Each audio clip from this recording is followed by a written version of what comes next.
तो आज जानते हैं कि 1991 के अंदर जब सोवियत यूनियन यानी यूएसएसआर का डिवीजन हुआ, कोलैप्स हुआ, तो उसका क्या इम्पैक्ट पड़ा, क्या रिजल्ट हुआ पूरी दुनिया पर, क्या कॉन्सिक्वेंस था the disintegration of Soviet union.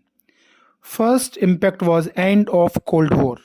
वो कोल्ड वॉर जो 1945 end of the second world war के बाद में स्टार्ट हो चुकी थी, दो ग्रुप्स के बीच में, दो सेक्शन के बीच में, दो ब्लॉक्स के बीच में, अमेरिका और रसिया के बीच में, दो आइडियोलॉजीज के बीच में, जिसमें अमेरिका कैपिटलिस्ट आइडियोलॉजी लेके चलता था, तो रसिया सोशलिस्ट आइडियोलॉजी लेके चल रहा था।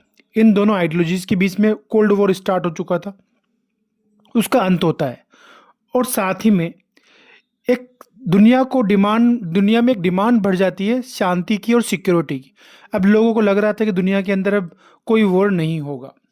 सेकंड कॉज था राइज ऑफ कैपिटलिज्म।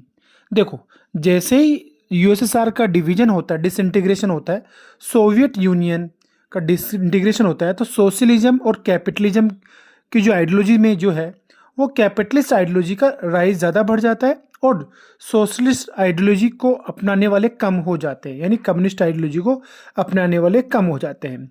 और अब यूएसए का पावर बढ़ जाता है दुनिया के अंदर, अमेरिका बन जाता है सुपर पावर। अमेरिका की जो एजेंसीज है, मतलब कि यूएनए की एजेंसी जो अमेरिका के इन्फ्लुएंस पे रहती है, वर्ल्ड बैंक और आईएमएफ वो भी पावरफुल बन जाती है, क्योंकि वर्ल्ड बैंक और आईएमएफ पर ही दुनिया की ज़्यादातर कंट्री डिपेंडेंट होती जा रही होती है।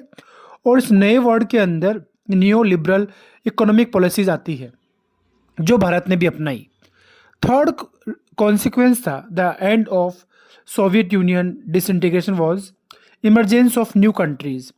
15 कंट्रीज इंडिपेंडेंट होती है यूएसएसआर से, और वो कंट्री नहीं रहना चाहती है सोशलिस्ट आइडियोलॉजी में। ये सभी 15 कंट्रीज, कुछ कंट्रीज यूरोपियन यूनियन को ज्वाइन कर लेती है और कुछ कंट्रीज नाटो को। और सेंट्रल एशिया की जो कंट्रीज है वो अपना खुद का ग्लोबल इंटरेस्ट लेकर खुद का अपना एक स्टेटस बनाती है। तो ये थ्री कॉन्सिक्वेंस थे द एंड ऑफ या डिसइंटीग्रेशन ऑफ यूएसएसआर।